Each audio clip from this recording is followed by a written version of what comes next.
Hello and welcome to the Sideline Live podcast.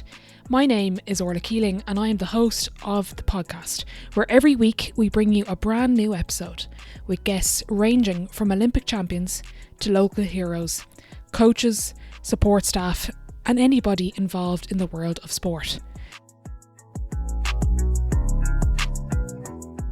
Each week we will dive into different topics, including current affairs in sport, identity, skill, mindset, coaching, and also shine a light on those flying under the radar. So tune in every week for brand new episodes, new stories, and new insights you've never heard before.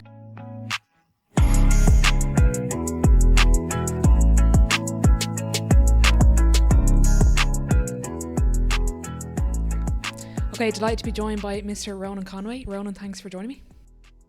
Alright, nice to chat to you. In terms of how I was going to introduce you, I didn't really know where to start, so I'll hand the mic over to yourself. Oh wow.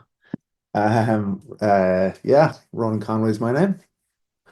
I am from Cork, living in Wicklow. I am a performance coach, so I work with sports teams around the area of building connection. Work for myself. My work is based around working with sports teams as a performance coach, and then I work with corporate teams as a performance coach also, and then I also work in prisons, running self-development programs. So I'm always looking to try and distill down my work in one word. If I could capture the one word, I would, but I can't yet. So What's the one that raises the eyebrows the most? Is it the prison work, corporate work, or the work with the sports teams? um, the prison work probably raises eyebrows the most in terms of people's curiosity. It's an unknown, yeah, it's a generally unknown world, like apart from what you might see on in movies and whatnot, which is probably a bit exaggerated at times, but yeah, it'd probably be the prison work, yeah. What's the most rewarding? Um, the you know what, that answer could change week by week, I must say. Honestly, it could. There's some weeks I come out and I think the work in prisons is like, you can feel like, just to kind of give a bit of context, when I work with a sports team, um, my aim is to help them to perform better on the field by building a sense of connection to their teammates and a connection to the team or the club, a connection to their why, connection to their higher purpose. So it's create a connected environment. So like when you come out of those workshops, sometimes with the group, and there's maybe 40 lads, 40 women, whatever team it is, but yeah, it's very powerful. Yes, they hopefully galvanize and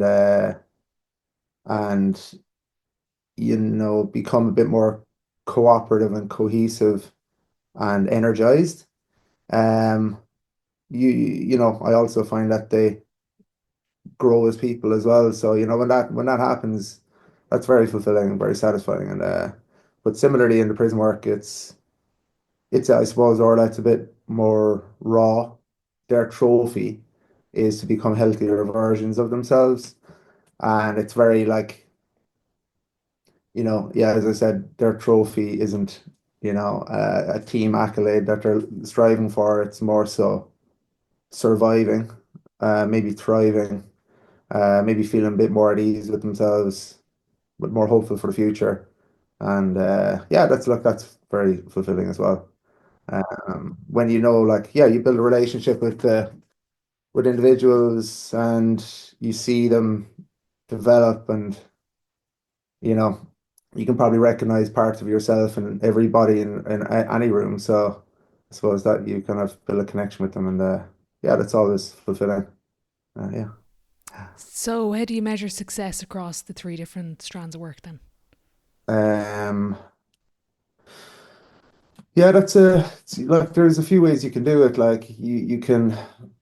I know I've gone down the avenue of measuring in a quantitative manner, surveys, and you can see if people are more cohesive and more motivated and more aligned culturally.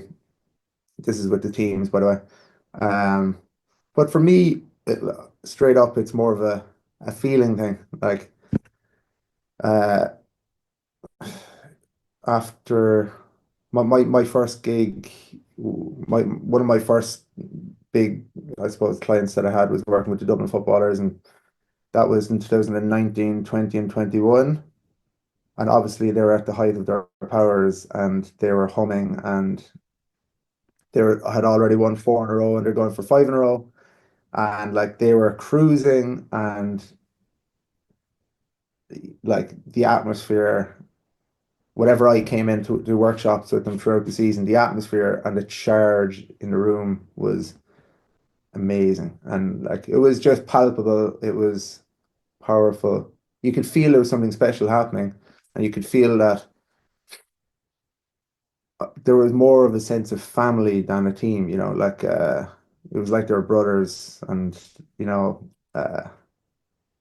the crack that they're having, the slagging that, you'd witness, and but the genuine love for each other uh, was, so my point is that was my first picture of what a really high performing, uh, connected culture can look like. Um, so, um, yeah, when I go into sports teams, other sports teams, like I'll kind of, I suppose that's not a bad team to measure against in some ways. And when you walk into a group of 40 lads like that, you can kind of sense if there's dynamic issues. You can sense if there's blockages in energy flow. You can sense if there's judgment. You can sense if there's misalignment. And, you know,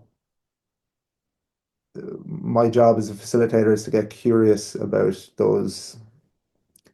It's all about asking the right questions and getting curious and helping to unblock those blockages so that there's a real flow of a relational flow between people in the setup, if that makes sense. Very interesting. Yeah, no, it does. You've sparked a couple of things there. First one being the word family, and family in sport. If not exactly having your brothers on your team, say, but when you hear a sports team say we're like a family, I've heard kind of different opinions on it. I'd be more the opinion of, is it a family when you can drop a player and you can not just drop from the 15, you can drop them off a panel, then they're no longer part of the family. It's an interesting space when we talk about even corporates, companies say we're like a family. Well, you can fire someone, like, so sport and family. It's an interesting dynamic. It is. It is. It's I suppose, look, when I think of family, I think of support. I think of interdependence. I think of uh yeah, I suppose honesty. Look, everyone's got a different idea of what family is, but that's what I think of. Regarding dropping each other or dropping players, I think one of the main, Owen Eastwood, who wrote Belonging, who you're probably familiar with, he yeah, like one thing I took from that book was that, like, regardless of what number you have on your back, or if you're starting, or if you're the star player, or if you're, regardless of your position or status, like it's a level of belonging for everybody. So a level of appreciation and feeling valued and respected. Um, that sometimes the problems can come in if you're only respected if you're starting, or you're only respected if you scored 3 points at the weekend. It has to be more consistent than that. Uh, yeah, yeah. So it's yeah, a sense of belonging consistently across the board.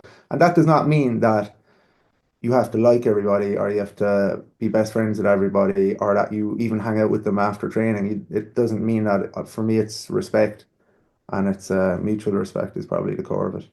Because that was one thing that you hear of a lot of teams talking about. Oh, we push each other from 1 to 30 or 1 to 55. I think Declan Hannon said we've 55 backroom members at one point. But I think from my experience in sport, I would say good teams say that.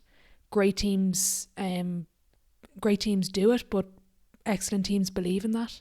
Hmm. And what I mean by belief is they do it and they see it and they recognize it, because you can do it without recognizing it. And then it's like, well, how do you sustain it? But when you have the application and the belief, it's when then you can see the likes of that Dublin five in a row and Yeah. some of the Limerick groups and stuff where, Yeah. like, when you look at other groups, maybe they don't. Like, when you've vast experience in sport, what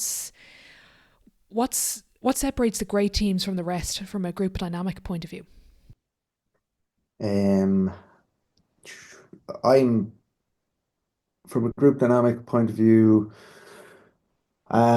Look, I keep coming back to these points, but for me, safety is huge, right? It's fundamental. Like when you think of Maslow's hierarchy of needs, physical safety is probably where what he was referring to there, but on a sports level, um, psychological safety, like for people to feel like they can come to the setup and come to training and a game and they can be themselves without fear of judgment or being slagged or punishment or whatnot. So people essentially coming to the setup and being themselves.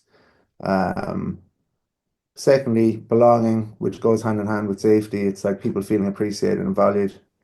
Um, and yeah, they're the bottom of the pyramid for me, in terms of a foundation. But like what I found is through, in the workshops that I run, it's almost like you build a heightened sense of safety and belonging. And what you find is that sustains a team for the next couple of weeks and months and who knows years, right? But when people feel like they can be themselves and they can take off those layers of protection and actually, connect and trust, and there's a huge energy that's released in meetings, in the dressing room, on the field. Um, and that energy is like throwing the shackles off, and like, it's probably the opposite of having a fearful protection around you. It's more so yeah, uh, yeah, just a healthy, positive energy. Yeah, yeah. So like, I like, yeah, that's probably it. Yeah, I won't add that. In terms of when I always think of like I'm not throwing him under the bus, but Joe Brollywood and other media pundits, when they hear the word performance coach, they're like, what the hell is that? And this is all very wish washy. So when Yeah. you look to work with a group, you're obviously not going to go to a group that doesn't believe in any of this. But when you're looking at a potential group you're going to work with, or a corporate client, what are the characteristics you look for? In a client? Yeah, Yeah. Um, it would be a manager. If say for example a manager gets in touch with me to speak, you have an initial conversation. But what I'd be looking for is, I suppose you'd hope it's across the board, like you'd hope that this is a given, but people who generally care about their uh, people, and essentially that when they're bringing you in, it's not just a tick the box exercise, and they're just doing it because they heard off somebody else that I should do it. Like, I'll kind of get curious and see like why they actually want this, and um, yeah, that the attentions are right, and 99% of the time they are like, but yeah. Um, what else would I look for? Like, I like when there's like an exciting when a team has exciting aspirations for themselves, and for some people that might be winning a cup, but that might be for others that might be just going a epic journey for the season. And if that excites me, I'll jump on board and help out wherever I can. But yeah, so interesting. that's probably it. Yeah. Yeah, and like, what do you do when there's resistance or people don't want to buy in? Or, you'd like, as you Mm. say, you'd like to think everyone cares about each other, but sometimes there isn't. There's one or two that don't follow the group Yeah. So when people don't buy into your work. the work, into the work, um, yeah, I spent 13 years doing this job now, so at the craft of facilitation. So I spent 8 years working with teenagers in schools with Tony Griffin from Clare with his charity called Soar Foundation, right? And then for the last 5 years, I've been working for myself. And the reason I highlight that is that at the beginning of when I used to go into schools, I would have been insulted or hurt or insecure about the fact that if someone wasn't engaging. Um, I would have thought it was my fault or it was judgment on me. But I try my best to trust the group, and I try my best to trust individuals that if it's not for them, that's okay. It's um and when you're doing when I'm running a workshop, it might go on for between 1 and 2.5 hours. Like if somebody doesn't say a word for that 2.5 hours, they can still be really engaged and they can still be participating just by their eye contact and by how they are and how they're listening and how they're, I suppose, non-verbally interacting with their teammates. So like there's many different ways of taking part. But like if someone clearly doesn't like what you're doing, that's okay. That really is okay. Yeah, but the main thing for me is not to make assumptions that people don't like what you're doing because you don't know what people are thinking. Yeah, And that's yeah. that's one of the things I hate when you're in a group session or exercise and they're like, now everyone has to say something. And it's like that's doesn't just because I'm saying Mm, something doesn't mean I'm engaged, and just because I'm not saying something doesn't mean I'm engaged.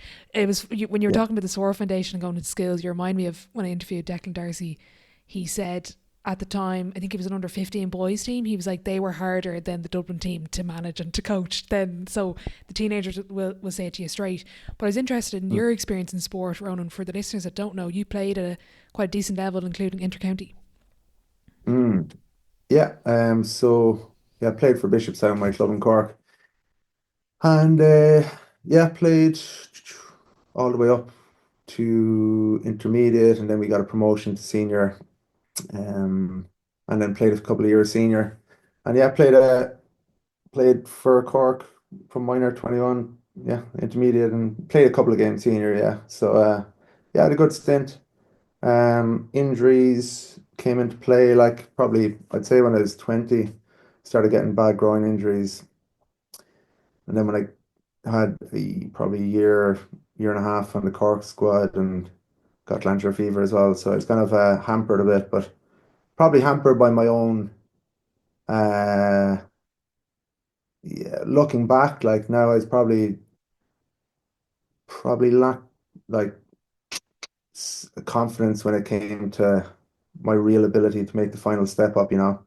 Uh, Also, didn't really know myself. I feel like as a 20-year-old, I was, I kind of had a struggle of being a hurler, just a hurler. I was always wondering, like, what else was there apart from Ronan the hurler? So, there was always a want in me while I was playing hurling to explore other things as well. So there was kind of a push and pull, which was interesting. Um, yeah, so no, I had a reunion there last year for my team in Bishopstown, and it was our minor. We won the minor county basically, but like we had a reunion, and I was excited about it. I was a bit nervous about it too, and some lads I hadn't seen in ages. But geez, it was one of the best nights, and it just kind of reminded me what it's all about. It was we had great nights, great chats, and different little pods, and ones and fives, and God, it was like we never left each other. It was cool. It's very comforting actually knowing that, like, you still connected to these lads. Yeah, that was the one thing. Have you read The Racket by Conor Nyland? No. It's phenomenal. Actually, just had Connor on. I feel like I should get commission. I just mention it in every episode now. But it's a brilliant book, and I went to his live show there in the Sugar Club in January, and his shadow author Gavin Cooney helped him with the book, and I asked both of them a question. I said, "Has your relationship with sport changed since writing the book?" And then that's what I asked Connor, and I asked Gavin as a non athlete or as someone that hasn't played sport at a high level, and to see Connor's life and to help him write it, what is your relationship with sport, or how did you find that whole relationship? And he gave me this line and he floored me, and I didn't write it down fully, so I'm paraphrasing. And he said sport is the vehicle for Connor's family to relate, connect, and have something to talk and share. And Yeah. I was like, that is sport for everyone. It's just this vehicle of that brings you on a journey, and that what you're saying there reminds me of it. It wasn't actually about the hurling; it's about the connection. 100%, 100%. Yeah, like I even know that for some of my friends now. Um, yeah, just I completely resonate with that. Yeah, it's a great way for like I can speak from a male point of view because I'm a male, but like even like a way like one of the themes that I come across like pretty much every session I'd run with different teams is people will refer to how sport is a vehicle to bond with their dad, and sometimes um like somebody playing well on a Saturday or Sunday is a way for them to actually like win the love of their dad. Like, it's really I find that part really interesting that like uh you might not yeah, it's a lot of the relationships between maybe father and son can be like you're not it's non-verbal a lot of the time, but sport is that kind of way to or kind of build a bridge, yeah, sometimes, yeah. I was doing a bit of prep for this, and there was a great line I think you gave the Irish Times, kind of around the time you're about 20, and on paper everything was going well, business degree, good job, playing hurling, and you gave a line, I was looking for a deeper connection to others, to the sport, but ultimately to myself. Mm, And I bring it up a good bit in the podcast about I always think of a family, say down the country, remote area where sport and GAA is the number one, and the family are the older siblings are all involved, probably playing county, the mum or dad or administrator, everyone's in the GAA club, but then you've got a kid that's probably maybe the oldest, the youngest or the middle, whatever form it comes in, or kind of position in the family, and they don't feel that sense of connection. What advice would you give a parent or somebody around that player? They're probably not listening now, but like if anyone is listening that knows someone, what advice would you give them? to connect with their child even. Yeah, yeah. Yeah. Yeah, I suppose I would have, when I was working with teenagers with SOAR, I would have got a few calls off parents with a similar question. Uh, Something I would have say a lot like is, if you're trying to build a relationship with anybody and say it's your son or daughter, it's not about you trying to get them to open up about themselves. Like you can lead the way first and you can actually, open up about who you are and open up about who you were, what you were like as a 16-year-old, say, what you dreamt of, what you were scared of, what you wrestled with, like, and like when you lead the way like that in any conversation, it opens a door nicely for a young person to do the same. And like when you do when a parent even slightly opens up like that, it levels the playing field as well. It breaks down maybe the mother son relationship, and it's just a bit more equal. I'd also say do things, get outside the house. Sometimes we can get stuck in a similar rhythm and pattern of a conversation when we're sitting around the kitchen table or we're in the hallway. And I find with my folks over the years, getting out of the house and doing something, you know, walking, maybe playing tennis or, going for coffee. It's okay, yeah, just kind of a bit of novelty is important, I think, as well. Do you think we put too much weight when we look at elite athletes? I always think of like an intercounty player when they're introduced as the footballer or the hurler or the camogie player, the ladies footballer, and there's so much more than that. And I think your story really embodies that. Like, do you think we put too much weight on Orla or Ronan, the footballer or the hurler? Yeah, I think it's natural to do that because when you're reading the Irish Times or the Examiner and you read about the Limerick hurlers, it's like you see them as the hurlers, and sometimes it's hard to detach from that. But um, yeah, like we probably do, but it's natural. But when you meet, for example, like that time I spent with the Dublin footballers, what an example of a group of lads who people would identify as footballers, great footballers, but you spend time with them and you realize there's so much more than that. Like, there's Michael Dara, Kev Mack, Con, you could keep going from the whole, squad, and there's such a roundedness to them. And, I think that that's part of their success as well is having not putting all of the eggs in the basket, but knowing that like they're more than just footballers. But yeah, and when I say safety, or that, remember I said about safety and people showing up as they are, like the fact that they can be footballers and be in the setup as themselves is one thing, but I think part of it for me when I was playing was that I felt like I had to leave to actually find out who I was. You know what I mean? So I had to kind of, I suppose, leave and go on a journey of my own personally. And that's kind of, I suppose, a bit of a full circle feel to it when I go back in with teams now.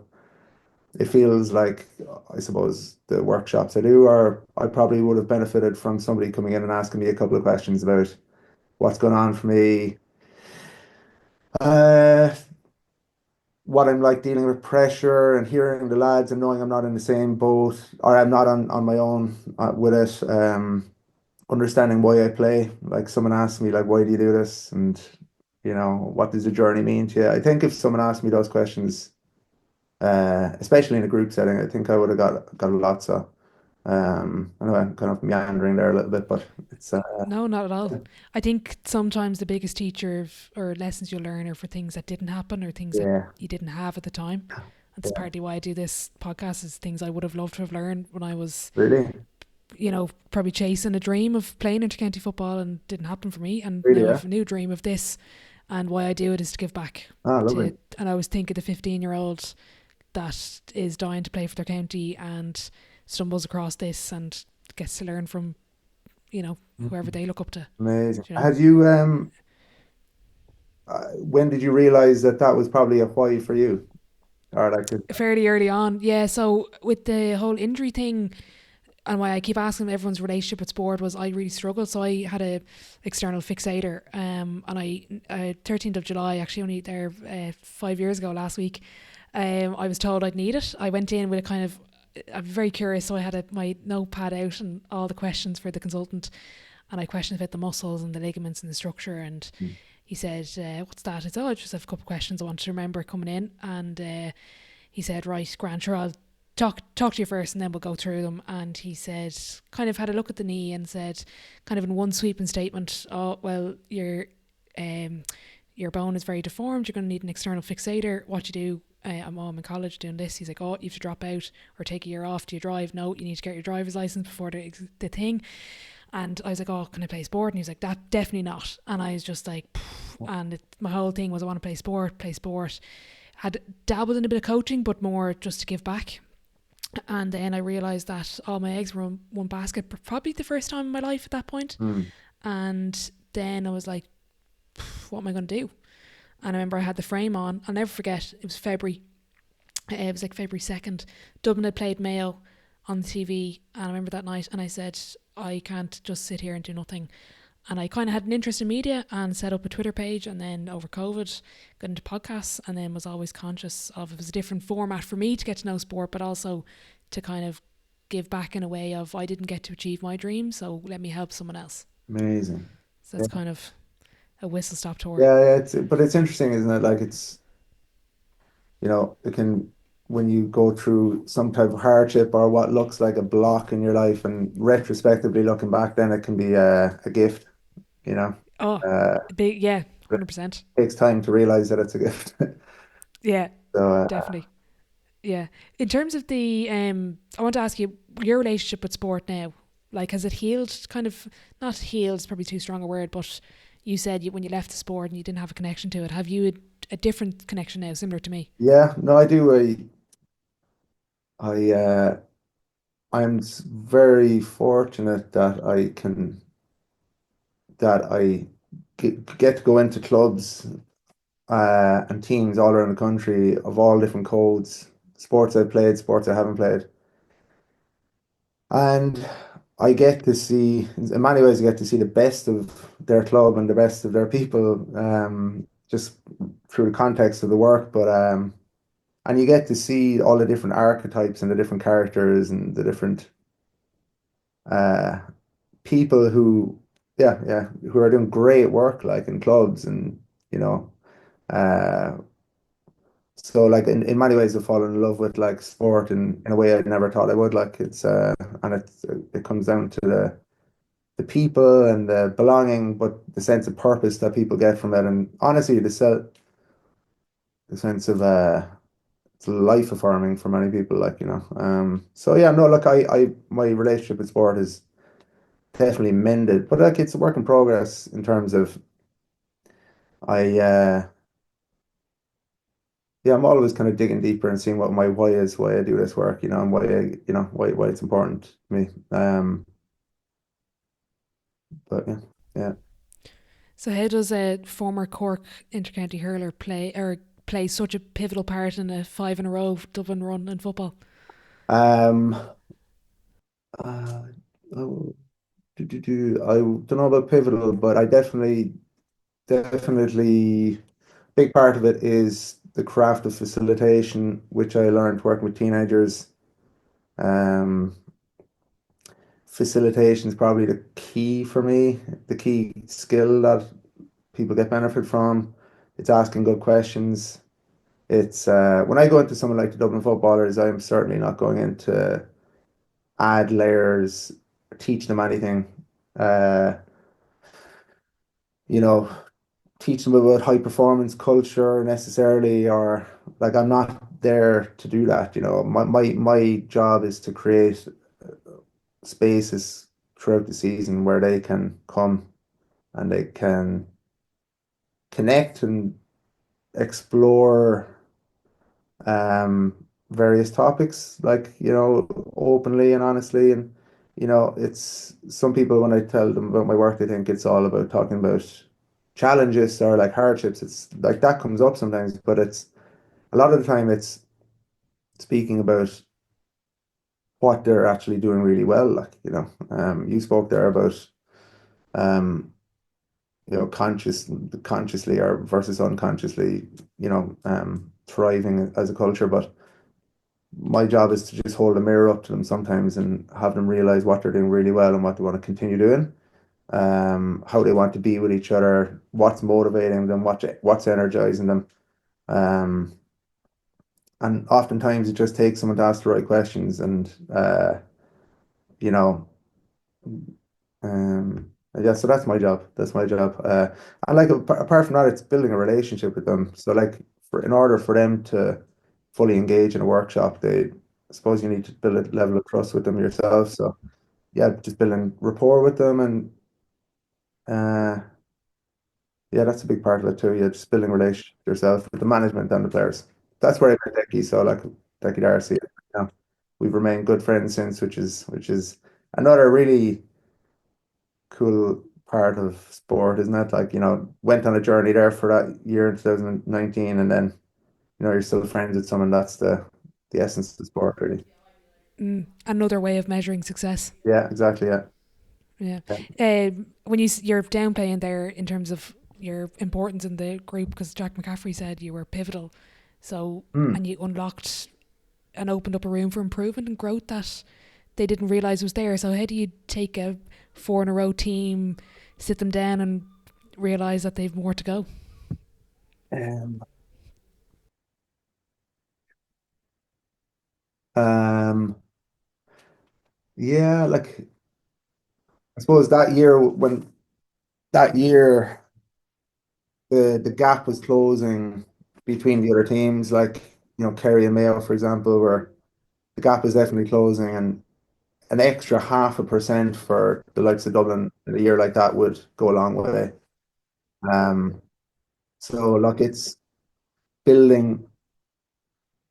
It's when you think of like a web of connection between players, right? So 40 lads, it's like a web going between a group of lads. Like you want those connections tying people together to be robust. And how you do that is like building a sense of trust and a sense of respect, and, you know, love isn't a word that's used very often in sport, but like building a real sense of, you know, love, appreciation for each other.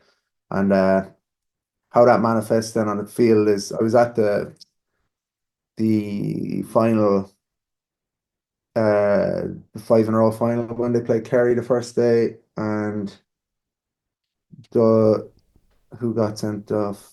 Johnny Cooper. Johnny Cooper got sent off. Yeah, so I was watching from high up with my dad, and like you could almost see, it was an aerial view almost. But I remember seeing Cluxon come out to play cornerback almost for a few moments just to cover Johnny Cooper, and then like you could see the web and you could see the dynamic kind of shift naturally, um and for me that's how I suppose connection manifests on the field. It's like this, you're keeping that almost telepathy.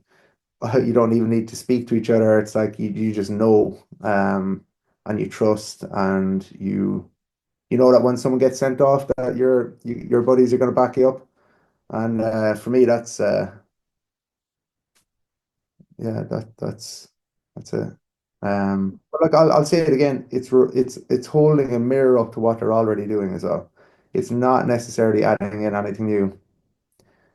Like for example, like if a team is playing, a lot of teams will play for their family and they'll play for their club and they'll play for their teammates and they'll play for themselves, but they might never discuss that. So my job is to come in and actually open up conversation about why they're playing and ask the kind of an obvious question and listen to people. And when you do that, it's quite simple to be honest, but it's powerful when it happens. It really is, and it's an honor to witness because I get a front row seat and hearing the stories, and that's really it's moving. It's very powerful, and yeah, it's cool. It's an honor. Yeah, yeah. Declan Darcy mentioned that moment. I said, "What's your?" I think I said that, like, best sporting event or proudest moment, and he mentioned the reaction from the lads in the first game in 2019. He said just how they just bedded and came back in, and he also mentioned. And there's been talked about a good bit, so I'm not giving away state secrets, but he said the week before that game, instead of training, they went to Lambay Mm. Island and did a group connection workshop with yourself. Who came up with that idea? Was that you ringing Jim? Hey, Jim, want to bring him out to Lambay? No, God, I'd love to claim that one now, but that was my second session with them, like, and yeah, I think one of the management team had a relation or like had a friendship with one of the ladies who owns the island. So yeah, I was more than happy to accept that invitation. Uh, and it was honestly, it was a magical day, and it was one of these experience. I didn't know that Lambay Island existed off the coast of Dublin, and Okay, you're right. yeah, I probably should have, but so yeah, just got the boat out in the morning and ran a workshop with them. I was meant to run a workshop. I was in touch with the late Shane O'Hanlon before we went out. Great man, and we were like last minute discussing where we were going to run the workshop, and he was saying, "Ah, come into the castle there," and he sent me pictures of the castle when he was over there doing his recce. I was like, God, Shane, that's way too small. Like that's not, and it was roasting hot as well. I'm like, we're gonna be crammed in there. I was sweating, going, oh no. So anyway, trusting the process, thank God, myself and Jim Gavin walked around the walled gardens of the castle a couple hours before the session. Sun was splitting the stones. We went into the castle and was like, no, we can't do it in there. So then we walked out to the walled gardens and we walked around patch of grass, like a couple of apple trees. It was really picturesque. The birds were chirping, and I goes to Jim. I said, let's just do it here. So then we just kind of flattened the grass and kind of made a nice space for the lads to come and chill out on the grass, and it was cool. I think it went on for around 3 hours, but yeah, we had a good session, and like went had a barbecue afterwards and kicking around football with the lads, and uh, I got the boat back then, and it was like got back to the mainland, going, did that actually happen? That was cool. It was yeah, every time you kind of hang out with a group like that, you'll be inspired and energized yourself. So like, it's yeah, really grateful for the invites from Jim and Decky for that. I asked Daniel Davey about this, and he gave me a great insight into Jim Gavin. Still trying to get him on. Someday I'll get him on the podcast. And he said that Jim was just he's never seen someone as curious as Jim, and he just asked questions. And even he shared a video probably late last year when the clocks were turning back. He said how Jim Gavin said with the replay that he asked Daniel about, how would the 2 weeks and the less light affect nutrition and stuff, and Daniel was like, geez, this is the level of detail I've never seen. Yeah. What was your relationship like with Jim? Yeah, my first couple of interactions with Jim were um, before I ran the first workshop with the lads. I would have gone over to UCD after their training. So like they would have been finishing training probably like 9, half 9. Once everyone had left, I'd go into the back room in the training center and yeah, I'd chat with Decky and chat with Jason Sherlock and Jim, and sometimes we'd be there till like half 10, 11 o'clock. I remember one time with it was just myself and Jim leaving at like half 11 at night, and he was showing me just I suppose his plans for the culture for the year, for example, and the level of thought that he had put into it was mind blowing. And I was there, standing with him in the dressing room, just looking at my clock. It was half 11, and then Jim being, a pilot working in aviation, like he'd be up at half 4 in the morning, like so he'd drive home and he'd get up and work and then come to training again. And yeah, that was diligence, discipline, hard work. Also incredible thoughtful man. Like I remember after when they won the 5 in a row, there was a night out and I was walking the streets of Dublin with him and one or two others lads. And like, yeah, he was just giving us the history of Dublin, like the history of Dublin Castle and down by Capel Street. And it was, I'm not sure how much of it I can remember, to be honest with you, but I remember just thinking, God almighty, this guy's got an insatiable interest in what he's passionate about. And it was, yeah, he's a unique man. What is the talent in coaching from what you've seen of all the great people you've been around? Um, uh, I don't know, like holding a dressing room, like knowing what you're about yourself as a person. I think that's kind of a big part of it, is being solid and not necessarily solid, but knowing who you are and what makes you tick. Um, and then getting good people around you. Um, for instance, if you are great at logistics and planning, but you're weak at man management, you try and bring people around you that will fill the gaps that you're missing, for example. And yeah, I think lighting up the minds of the players is a real skill that people have in different ways, but knowing how to light them up, but knowing also when to say nothing, know when to leave them at it and figure it out themselves. I think, and yeah, final point on that is like holding the reins is really important, like, but also knowing when to let go of the reins and let them run with it. Uh, yeah, because people talk about player-led teams, and I think Dublin did that really well. But the structure was so solid around them that it allowed them to lead. Whereas, when the structure is not there, it can be a different ball game. Yeah, exactly. I always think of, when people say man management, I always think of Liam Sheedy in, I think it's 2018 or 2019. There's a clip of him at the sideline and he'll smack one fella in the back of the head, he'll hit the other in on the shoulder and do something else to another fella, and then has a quiet word with the other player, and it shows the man management of knowing the players. When you talk about the communication from a manager, I always think of the cauldron that is Croke Park.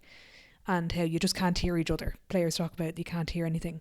So when I always think of what's my body language on the sideline if I'm involved with a team, probably something paying more attention to recent years. So when you look at a coach or teams and they can't hear and they're talking about you mentioned they're communicating through the non-verbal body language, what would your advice be to a coach on the sideline? Um, I look going back to Jim Gavin there. I remember I listened to or read an article. I don't know where I heard this actually, but if you think of him on the sideline, he was quite placid and uh, unanimated, I suppose. And I can't remember who said it, but the reason might have been like that was because he'd be trusting that the training had been done to get them to the point where it's trusting the players while they're out there that they're um yeah in the right headspace. So just trusting them to do their job when they're on the field. But look, I don't know. I struggle with that one because I think everyone's got a different approach. Like, and some coaches are great at cracking the whip and it works. You can think of a couple of coaches there come to mind for me that they're great at cracking the whip. It works maybe for a limited time, who knows? But some people then are just unanimated and that's what works for them. But yeah, I think you just try your best to get the players to a point where they're mutually dependable on each other at that moment. And if they need a kick up the ass, they're not looking to the line; they're actually looking to each other to do that for each other. So, um, yeah. Yeah, Brian Fenton mentioned that. He said in an article there during the year since he's retired, he spoke about like the eyes that James McCaffrey, Johnny Cooper would just show. It wasn't even, they didn't have to say anything. It was just like they catch each other's eyes and it'd be nearly like a switch to focus again or just keep going. Mhm. And even just the importance of that contact. Because you always, basketball, it's always about, high five and all this stuff. But obviously in GA pitch, you've more room. Yeah. So there's less chance of a high five, etc. So the eyes and the comms Mm. are key. Yeah, exactly. Yeah, yeah. Yeah, that's why like you'd see teams getting around in a circle before a game at a halftime. Like there's something quite tribal about that. Um, but there is a reason, like when you see, for example, like the Limerick hurlers or the Cork hurlers, they'll do breathing together in a circle. Like that's a great way to have a final reconnect before they go out into battle around and become like get back into the present moment. Like uh yeah.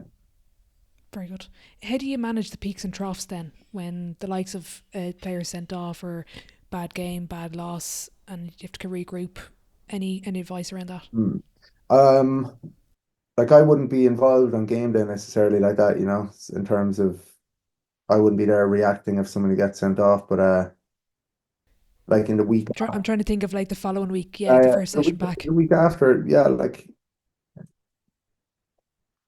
think big say if someone gets sent off, to for people to take responsibility. And we don't need to talk about this, but like giving a space to normalize that that's part of sport sometimes for people to take responsibility, but then most importantly, to draw a line and actually just come back into the present moment rather than being weighed down by the past, because everyone makes mistakes in sport and, nobody wants to be sent off, but it's just bringing people back into the present moment and so that they can be better in the future.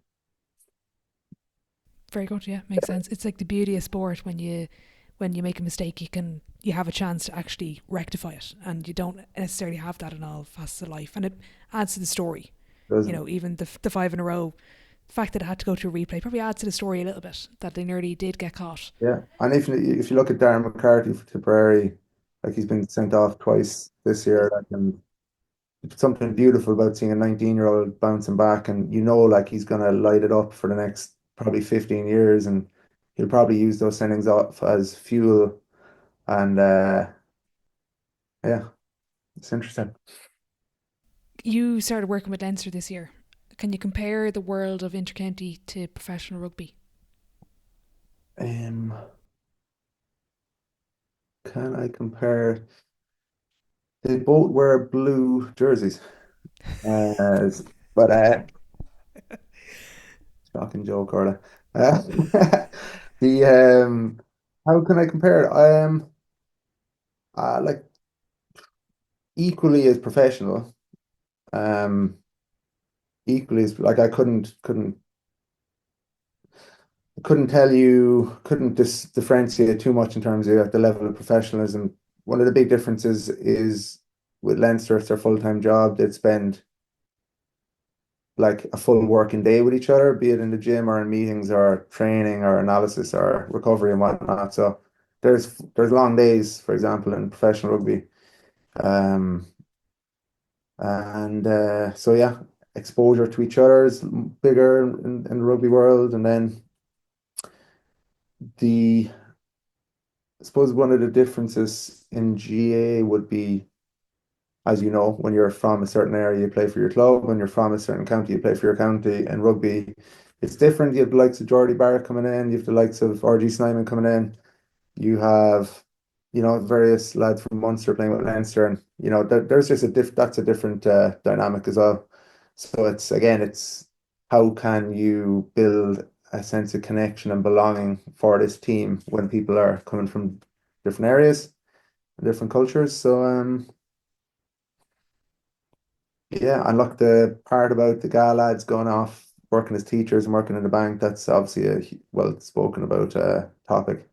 Um, Whereas the rugby lads are purely focused on being professional rugby players and, can take up their focus is less divided, I imagine.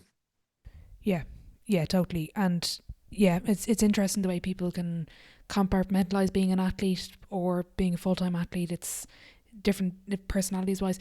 In terms of the groups you've been around and the actual players as individuals, when you look at the traits and the personalities, is there a pattern across the elite of the elite? Um, is there a pattern across the elite of the elite? Yeah, like there's I mentioned the word archetypes earlier. I mentioned, there's in regardless of what team you go into, you're going to get the same type of characters in every dressing room. Like you're going to have the Jokers, you're going to have the James McCarthy like Warriors. You're going to have the free-spirited uh, players, like Jack McCaffrey or Michael Dara, and you're going to have the workhorse. You're going to have the wise sage that yeah, it's really interesting, like seeing the different characters. Yeah, but like I think it's really important to have like a really solid. Uh, it usually comes with like the lads who are maybe beyond 26 and 27.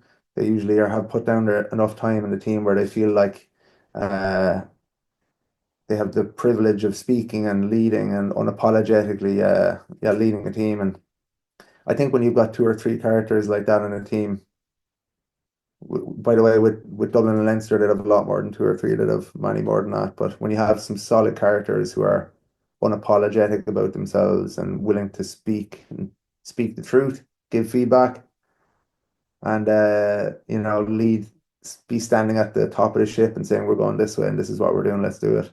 When you have a couple of players like that, it's yeah, you need that, like, because sometimes you walk into a team and you'll feel that there's no players like that, and then there's a huge void. Like that's why sometimes it creates a dynamic of the players looking to the coaches going, what are we doing next? Whereas you want them to be the adults in the room, not the kids. Like you want them to be the adults in the room as well. So yeah. Does that make sense? No, it does. No, totally. And you've kind of prompted a few things. So when you talk about the Warriors, and I was asked the question, I hate when people say, "Oh, he was born to do that," or "Leaders are born."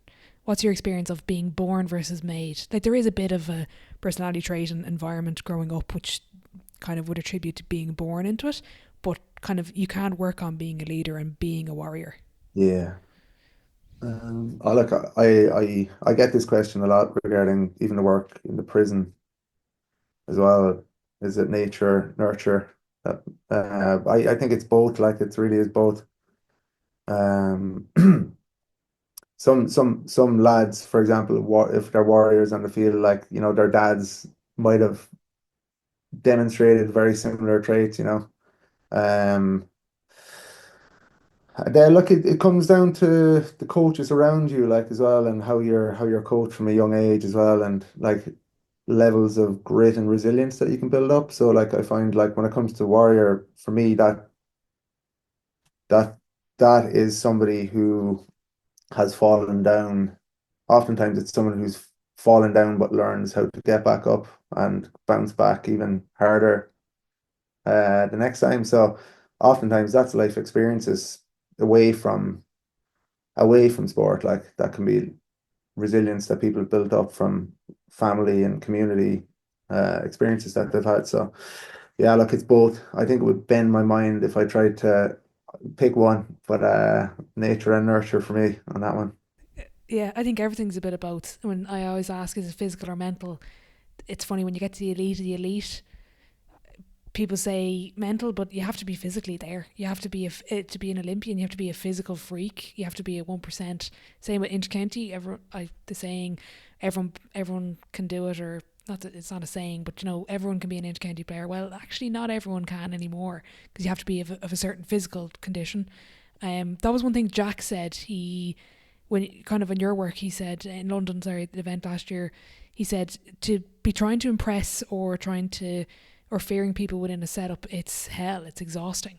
So it shows if you can be yourself, whether that's whatever trait you are, how liberating it can be to be within a group.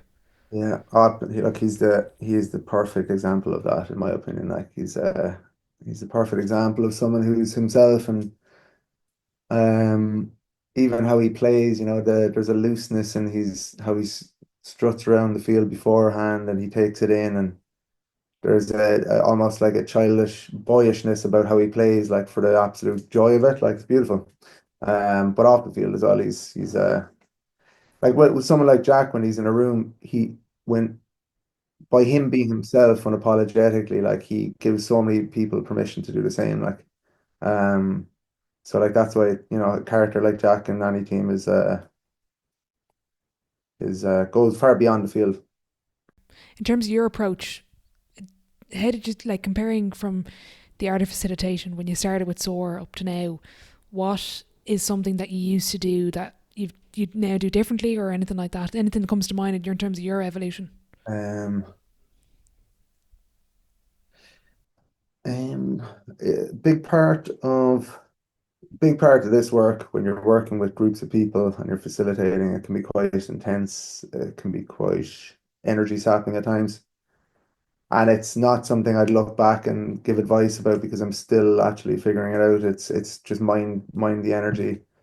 Uh, when I was in Sora, I was probably like mid 20s, and I was doing workshops, and but like it was also like having a good time and going to parties, and very soon I realized you can't do both. Like you have to keep your own cup filled if you want to go in and run this type of work. So yeah, to manage the energy, uh, try not to do too much at once, just spread it out.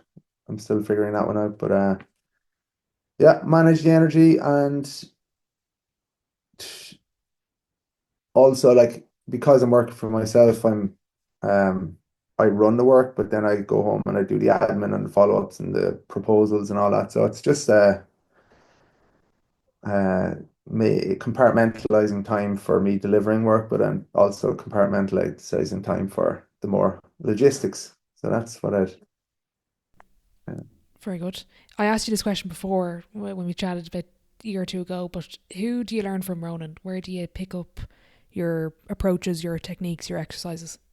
I try to keep it quite varied, and it changes year by year. Like one of my very good friends, Tony Griffin, who I mentioned, spent 8 years working with SOAR with him, and God, I remember at the start with SOAR just driving around the country in the passenger seat with Tony, and like we'd just be chatting about facilitation and chatting about workshops and being sponges for each other, and like yeah, like that major influence Tony has been and still is.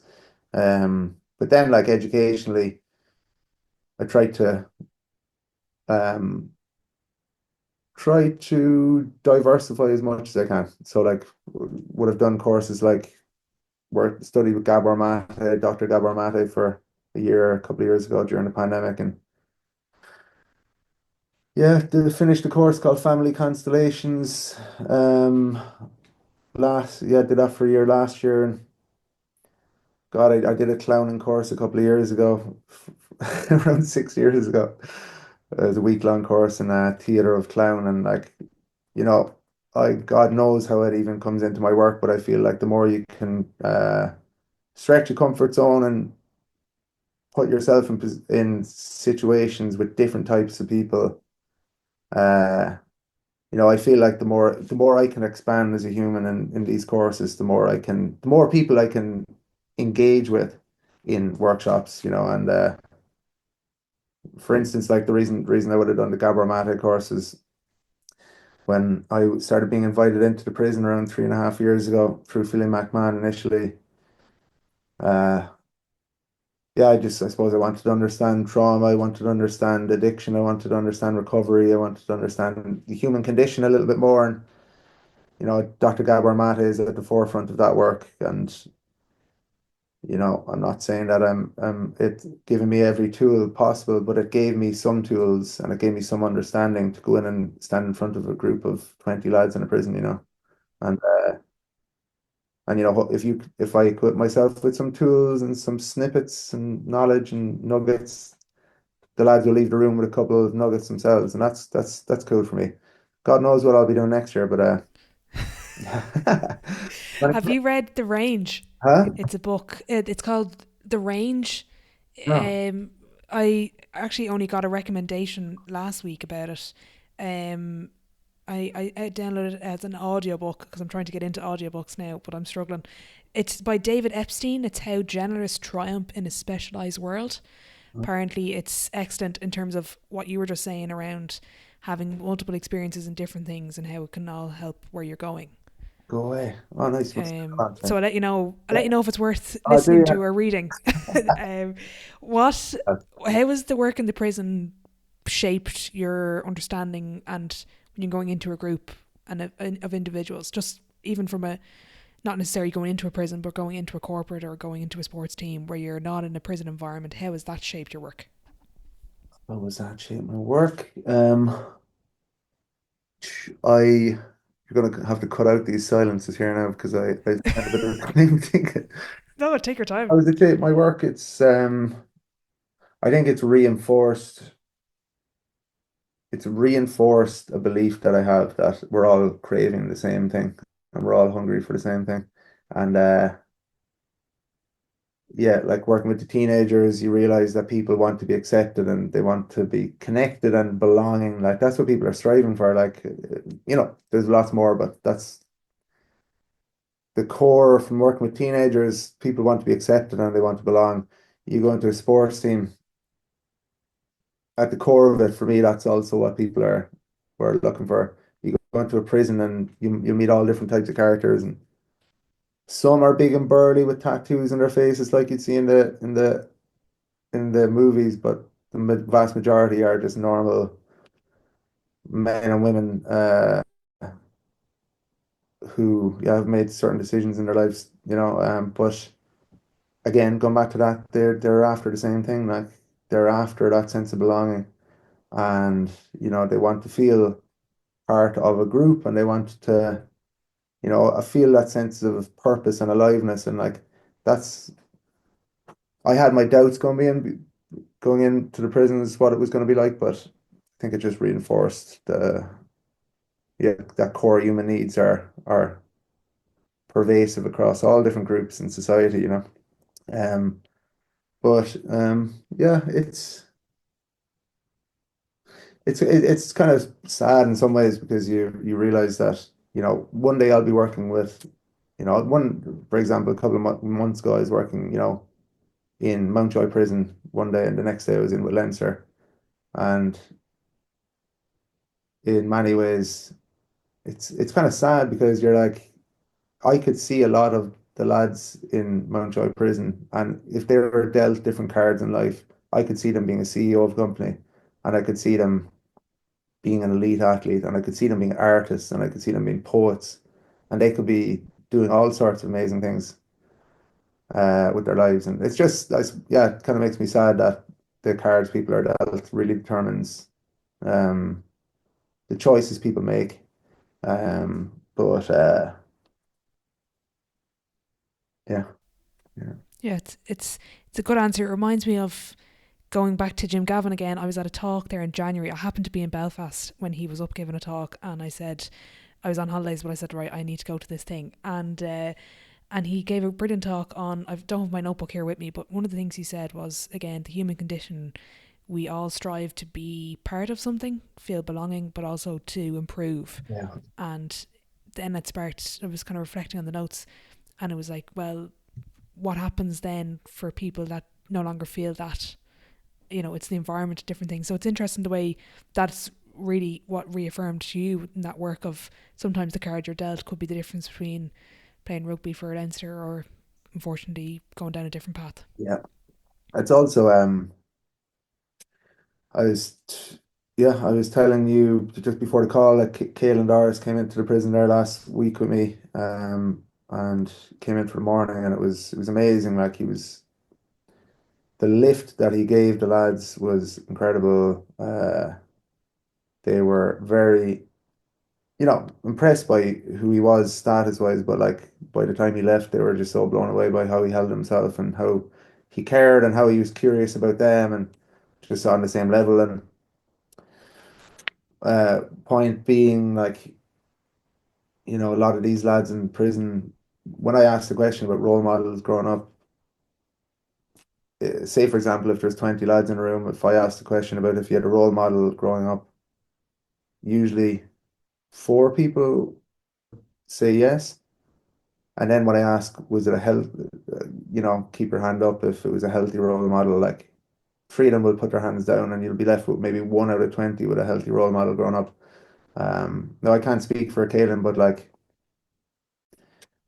I think the people in your, obviously it's the people in your family and community, and that's why sport is so important. You meet healthy role models, like, and you meet people that if stuff goes down in your life, that there's people who'll have your back and they'll step forward to bring you back on track. And um, yeah, that's yeah, the healthy role models is such an important part. Like, it's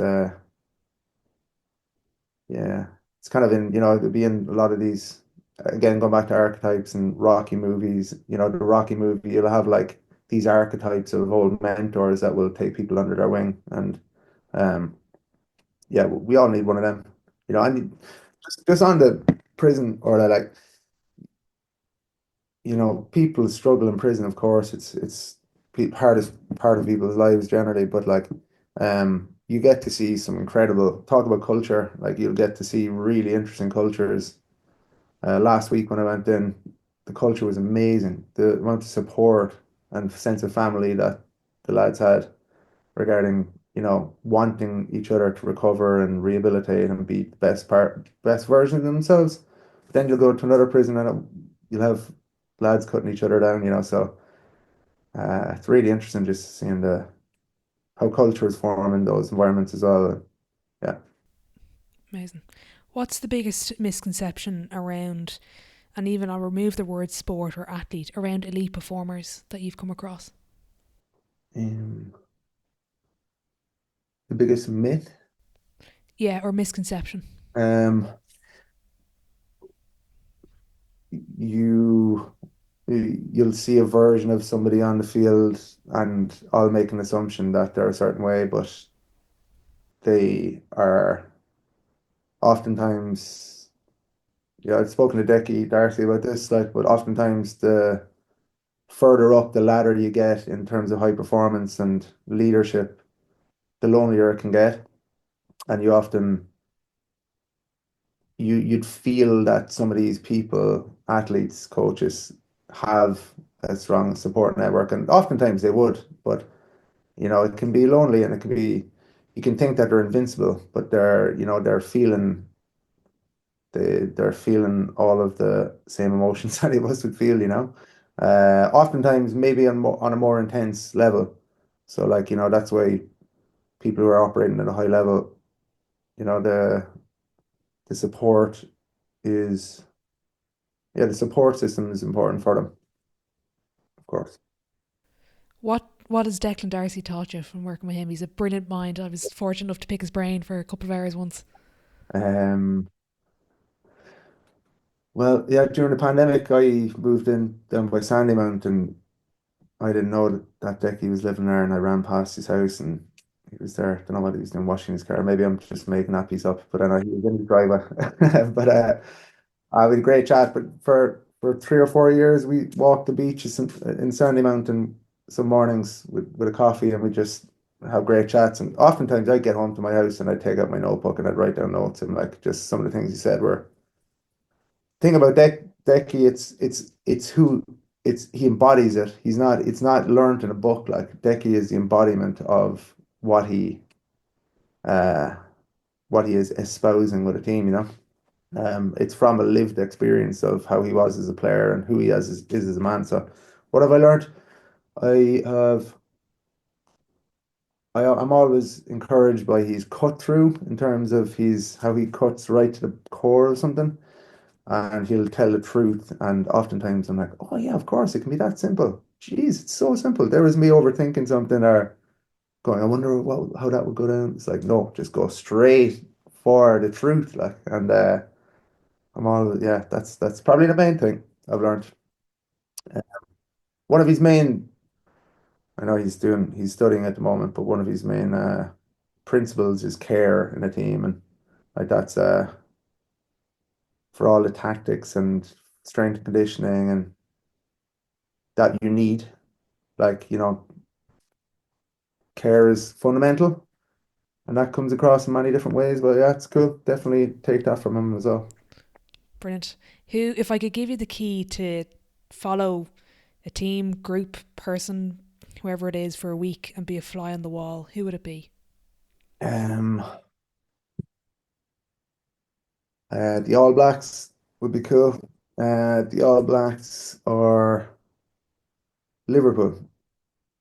Yeah, yeah, yeah. All Blacks or Liverpool. Unfortunately, I don't have any contacts now, Ronan, so I don't be. Oh, um, you're not in the contact for Lambay, so. um, Paul Kilgannon prompted this question to me before, and he said, "What do you know for sure?" Um, well, what do I know for sure? Um, there's a lovely phrase. What's personal is universal. I think Carl Rogers said that phrase, and yeah, that's one thing I know for sure. Is that yeah, what if one person in a room or one person in a room of 5,000 is feeling something, it will be universal in everybody else in the room, but to different degrees. So if I'm in a workshop and someone's feeling sadness or someone's feeling inspiration, it will be a different experience for everyone in the room, but people will connect with that in some form. So yeah, it's yeah. I love that. That reminds me of I was listening to a couple of stuff you did before this, and you were on Ryan Tuberty a couple of years ago, and you spoke about an exercise you did with Dublin, and everyone closed their eyes and to visualize the first time they held a football and who was around them, and it goes back to what's universal is personal, Mm.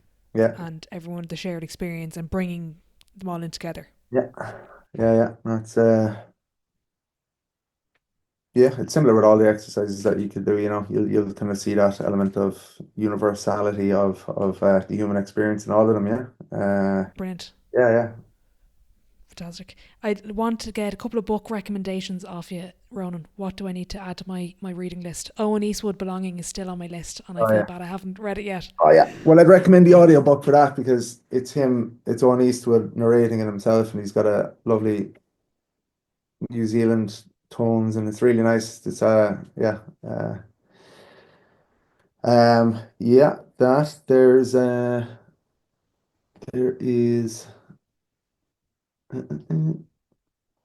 oh yeah, there's a couple. There's Embracing Ourselves is a book about sub-personalities. It's quite dense and psychological, but it's about the different, yeah. yeah, sub personalities within ourselves. It's very good. There's yeah, trying to read a few more novels. There's a great one, um, Northern Wood by Haruki Murakami. It's a Japanese author. It's really really beautiful. It's I'm trying to not always read psychology books, but so yeah, I'm trying to. I read that one recently. I thought it was a nice escape, I must say. Um, and yeah, there's a book Connected. It's all about social networks.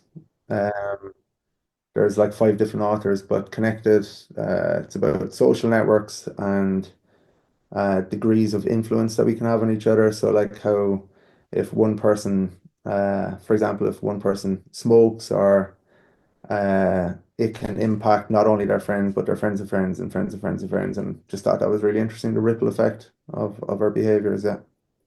Amazing, amazing. I do want to ask Ronan, in terms of you were saying you run the business yourself and you do a lot of sometimes very heavy work. How do you maintain your level of energy and fill your cup? Hmm. So yeah, I do therapy once a week for the last, oh yeah, for look on and off for years, but solid for the last 5 years. Um, yeah, I speak to a gentleman, and he's brilliant. He's amazing. He's amazing. So that would be a resource for me. Running is big for me. Love running it off, or yeah, just going out there and having a chat with myself, or actually not even thinking is probably the main thing I get from running. And yeah, bit of yoga, bit of stretching. And yeah, when the time is right, have a nice old dance for myself. If there's a festival or a night out, I often forget how important that is, but I love a good dance when the time is right. Yeah. Not saying I'm good now, but it's nice.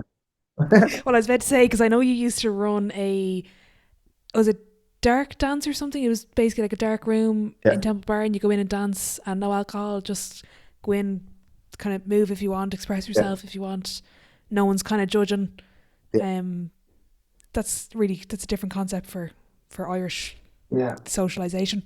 Funny one, all right. It was yeah, like that was called Soda Bread Box. Myself and my friend Dermot Sexton set it up. We were living together at the time, and it was inspired with so basically the SOAR Foundation is an Irish charity with working with teenagers. The Australian version of SOAR is the Reach Foundation, which was set up by Jim Steins.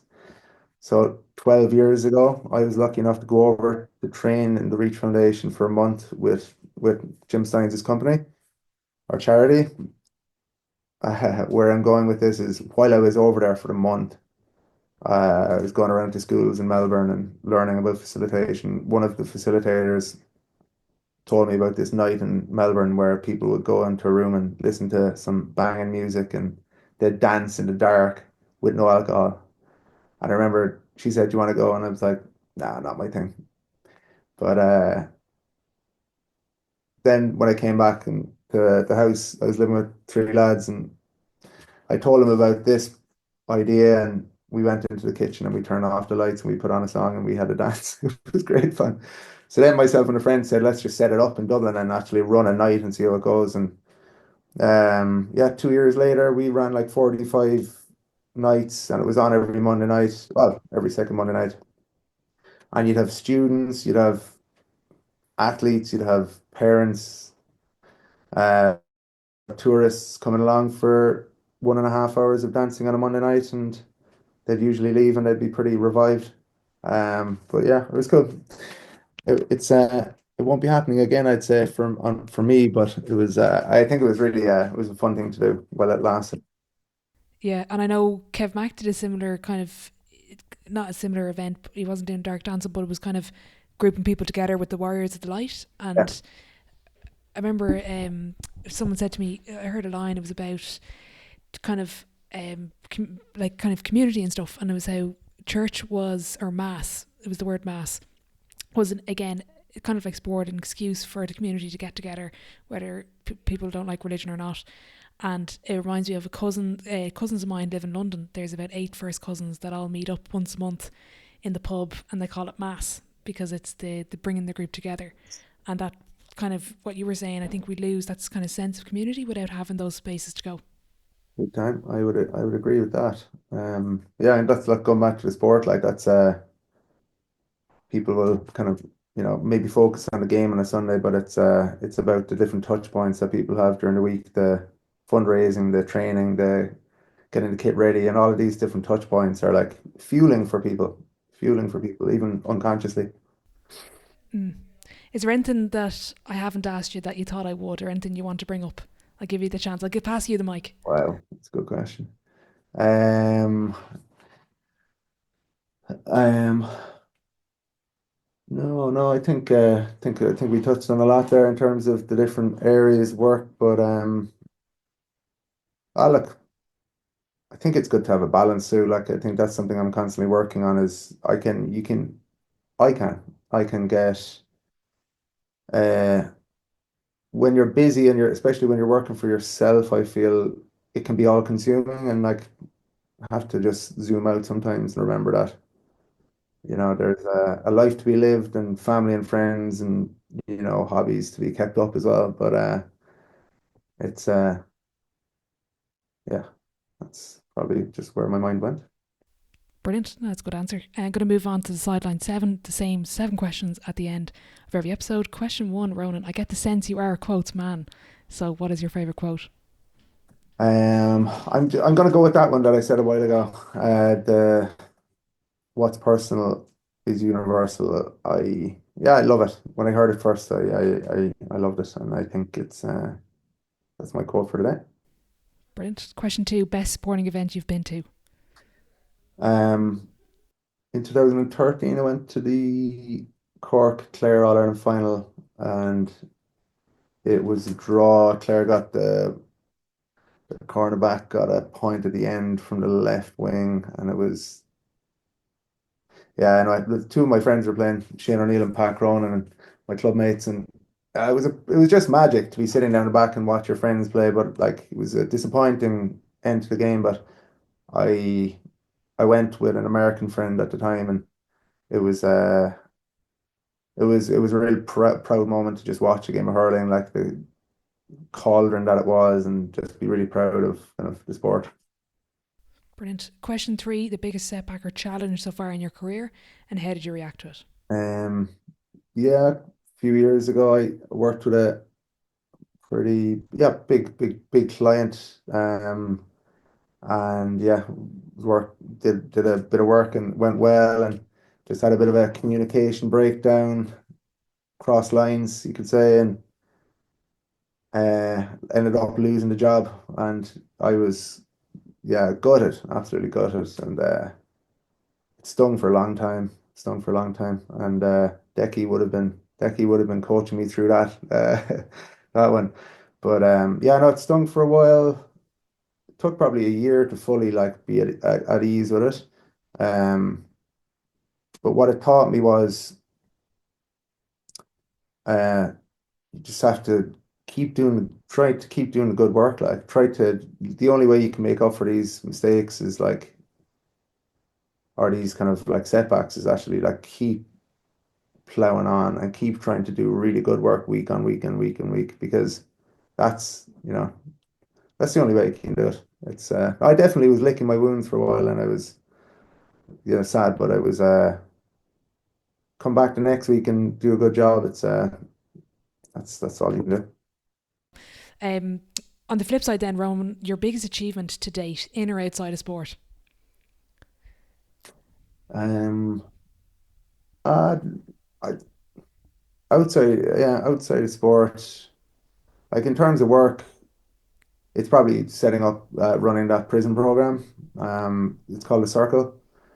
Um, yeah, it's at the moment now there's like 6, 7 prisons that I'm working in across the country and meeting men and women, and just yeah, I'm proud of that. I'm really proud of how it's started with one group and then it's now kind of across the country and really proud of that. And there's circle level one and there's circle level two, and I'm kind of seeing how it's evolving, and I'm really, yeah, proud of that now. Amazing. But Fantastic. yeah. Question 5, your advice to your 18-year-old self. Stop, take a breath, breathe. Like I'd love to sit down next to my 18-year-old self and just say, take a breath. Somebody sent me on a video of my Cork minor hurling team when we were playing. I think we were playing Galway in Crow Park, and they sent me on a. Now, bear in mind, man, God, it made me realize how old I'm getting, or that I'm getting old. Like it was almost in black and white. I couldn't believe how old the footage was. But when I was looking at myself playing, I was like, man, I was so. I feel like I was wound up. I was like really like there was a dynamo like buzzing inside of me that I feel like I wasn't present or as at ease as I would have liked to have been. Like, so I feel like somebody teaching me how to breathe and meditate and actually relax my nervous system would have been a gift, I think. Yeah. Brilliant. Question 6, your dream dinner guest and why. Um, I would maybe say Dr. Gabor Mate, the gentleman who I mentioned. Yeah, just have a lot of I learned a lot from his course, and it's called Compassionate Inquiry, by the way. And yeah, I'd love to sit down with him and have a conversation. Because yeah, he's a wise man, and he's one of these characters that he's like early 80s now, but when someone like Gabor is gone, I think he'll be looked back on uh like as a real treasure. So yeah, he's probably him. Amazing. Yeah. Final question. If your life was a book, maybe someday it will, Ronan, what chapter would this be called? Um, Maybe nesting. Yeah, I'll leave it at that. Very good. Very good. If there's anyone listening that wants to reach out, Ronan, where's the best place to do that? Yeah, so my website is called ronanconway.e, and yeah, LinkedIn, and that would be it really. Yeah, LinkedIn, our website. But no, thank you. Thank you for you asked great questions, Orla. Yeah, Thanks a million. lovely to chat. Brilliant. Ronan, thanks a million. I'll be sure to link everything in the description anyway. And thanks again for your time. Thank you. Cheers.